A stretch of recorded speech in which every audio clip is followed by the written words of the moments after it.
Mga garo, magandang hapon garo. Binigyan ako ng amo ko gar ng hulog garo. Galing pang Taiwan yung gar.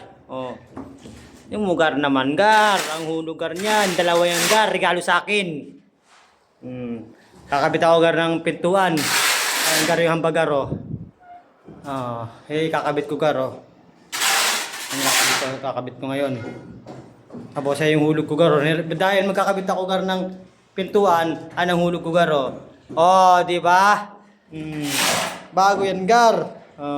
At pa isa garo, dalawa to regalo sa akin Dahil magaling daw ako at masipag, hulog garo. Dito na kayo gar magpagawa gar sa amin gar, mura lang daw to. Pwede yung 150 po isa. Ito po isa, magkapalit po silang dalawa. Di ba gar? Punta na kayo dito gar sa store ga. Sa Arpapa lang to gar. Caloocan.